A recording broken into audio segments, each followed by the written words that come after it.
তিস্তা নদী এক সময় শান্ত, আবার কখনো প্রচণ্ড বেগে বয়ে যাওয়া এক নদী। আজ আমরা এসেছি ধুবনির চরে, যেখানে এই নদী আর মানুষের জীবন একে অপরের সঙ্গে মিশে আছে। এখানেই জীবনের সংগ্রাম, আর এখানেই জীবনের রং।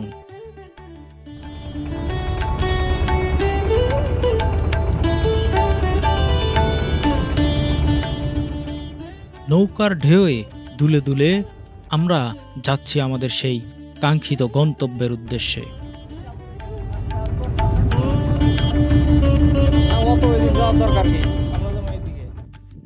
আসসালামু আলাইকুম, স্বাগত জানাচ্ছি আমার চ্যানেলের আরও একটি নতুন ভিডিওতে। আর আজকে আমি আবারও চলে এসেছি এই চর ধুবনি। এই চর ধুবনিতে আমি গত পর্বে যে জায়গাগুলো দেখিয়েছিলাম, অলরেডি সেই জায়গার উপর দিয়ে যাচ্ছি, কিন্তু দেখুন এই আমার পিছনের এই জায়গাগুলো কেমন ধুধু প্রান্তর হয়ে গিয়েছে, শুধু বালু আর বালু, সেই সাথে ভেসে আসা এই যে পানা আমার পিছন, এবং এই দেখুন সামনের যে অবস্থা, এই যে পরিবর্তন, আমরা এই চরের এই পরিবর্তনটি দেখার জন্য এসেছি। সেই সাথে দেখব এই চরের বর্তমান জীবনযাপন। দুঃখেই আছি, কারণ মনে করেন যে পানি বন্যা আইলেন তো আমাদের খুব কষ্ট। আমাদের তো মনে করেন যে বন্যা হয়েছিল, আর মনে করেন 1 ঘুটা পানি পেলে আমাদের বিছনাত পানি, এত পানি। হ্যাঁ, গরুর তো মনে করেন পেট ভিজে গেছিল এই যে গত সপ্তাহে এই বন্যা। এদিকে কিন্তু পানি হলে নিবার এই বন্যাত পানি হয়, অনেক ক্ষতি হয়েছে। এই চতুর্পাশে পানি ছিল না, এগুলোর মধ্যে পানি ছিল, এই দিক দিয়ে কোনোদিন পানি উঠে নাই, এই বন্যাতে পানি উঠছে। তাহলে এই যে ধানগুলো যে এরকম নষ্ট হয়েছে, এরকম আপনার কত বিঘার মতো ধান নষ্ট হয়েছে? আমাদের একদম খানি মাটি এরকম নষ্ট হয়েছে।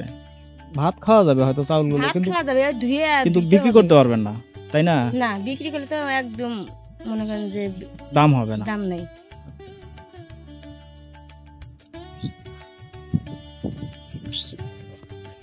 তো এই যেমনটি বলছিলেন যে এইখানে এই চরে অন্তত গত কয়েক বছর তারা এরকম বন্যা দেখেনি, যে বন্যাটি এই গত সপ্তাহে হয়েছে, এবং এই বন্যায় তাদের ব্যাপক ক্ষতিগ্রস্ত হয়েছে তারা। কারণ যে ধান, একদম ফলন্ত ধান, যে ধানটি হয়তো 1 সপ্তাহ বা 10 দিন পর কাটা যাবে, সেই রকম ধানও তাদের অনেক নষ্ট হয়ে গিয়েছে।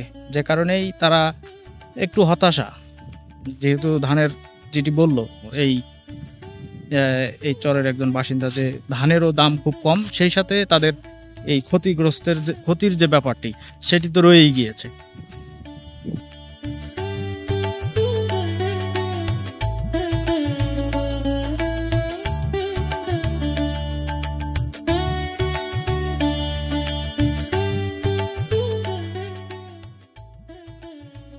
এই চরে এখন ধান কাটার মৌসুম। পুরুষেরা কাস্তে হাতে মাঠে নেমেছে, কেউ বা এক জায়গায় জড়ো করছে ফসল। দিনের পর দিন এভাবেই চলে তাদের জীবনযুদ্ধ।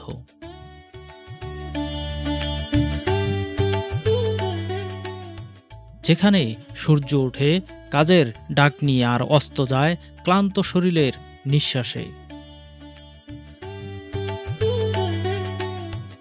ফসলের এই সোনালী মাঠেই তাদের স্বপ্ন, কিন্তু সেই স্বপ্নের মাঝেও আছে ভয়। ভয় নদীর, ভয় বন্যার।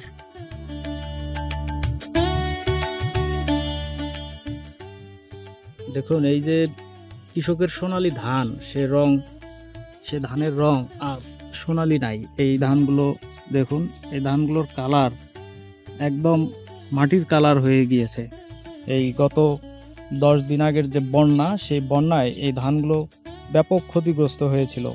যেহেতু পাকা ধান ছিল, সে ধানগুলোর অবস্থা এত খারাপ যে এগুলো পর্যাপ্ত দাম বা সেরকম বাজারে এগুলোর চাহিদা হওয়ার কোনো সম্ভাবনাই নাই। এরকম অনেক জমি এই চরে এরকম ক্ষতিগ্রস্ত হয়েছে, যে জমিগুলো আমি আস্তে আস্তে আপনাদের দেখিয়েছি, সেই সাথে আরও আমি এরকম ক্ষতিগ্রস্ত জমি দেখাবো। এই যে ধানের যে কারিয়া যেগুলো বলে, এগুলো গরু এখন আর খাবে না, যেহেতু এগুলোর মধ্যে এমনভাবে এই জিনিসগুলো বন্যায় ক্ষতিগ্রস্ত হয়েছে যে পলি মাটি, সেই পলি মাটি এই ঘরের গায়ে লাগার কারণে দেখুন যে এটির যে স্বাভাবিক তা সেটি নষ্ট হয়ে গিয়েছে, এবং যে কারণে এগুলোর আর সেই বাজার মূল্য নাই। বর্তমান যে বাজার মূল্য সেটি এই অন্তত এই কারিয়াগুলো বা এই খড়গুলো পাবে না। চরের খড়গুলো বন্যার ঘোলা পানিতে ডুবে গিয়েছিল। মানুষের মুখে এখনো সেই কষ্টের কথা শোনা যায়। হ্যাঁ হ্যাঁ, মানে হ্যাঁ, মানে একদিন ডাঙ্গাছি কামলা নিয়ে, পরের দিন বানুছি বাসি তলা আছে ডুবি তো অনেক ক্ষতি হয়ে গেল না? ডুবি যাওয়ার পরে মানে ধান গাজি হয়ে গেছে, গাজি হয়ে গেছে। এখন ওগুলো বান যাওয়ার পরে লেট বিছিয়ে দিয়ে লেটের উপরে আঠি নাড়ি দিছি, নাড়ি দিয়ে মানে তাও হয়তো বন্যার পরে রোদ ওঠার কারণে একটু আপনারা অনেক ধান নষ্ট হয়েছে। তাও অনেক ধান নষ্ট হয়ে গেছে, মানে গাজি হয়ে দিলে গাজি হয়েছিল, ওগুলো তো আর খাওয়া যাবে না, নষ্ট হয়েছে। এখন আর ওই ভিজে আটিয়ে যে কাদা ফুটছে, কাদা শুধু কামড়া খাতার বাইরে না, কতগুলো আদা বাইরে ফিরছে, ওই যে গাজি বাইরে। তাতে কিরকম জমি কাটছিলেন মানে বন্যার আগে? ওই 2 বিঘা পুরোটাই এরকম হয়ে গেছে আসলে, আর গুলো বন্যা পড়ে গেছে, ডুবে গেছে। তাহলে এই যে খেয়ারগুলো, এগুলোরও তো সেরকম দাম পাবেন না, বা এগুলো গরু খুব একটা খাবে না, খায় না, সেদ্ধ করার কাজে ব্যবহার করবে। আচ্ছা, না সেটাই।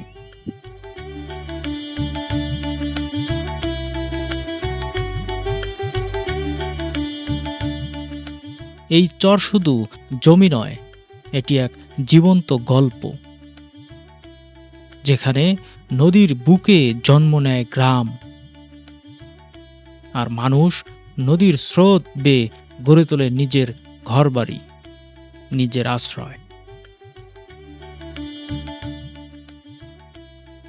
তিস্তা হয়তো আবার বদলে যাবে, চরের মাটি হয়তো আবার ভেসে যাবে,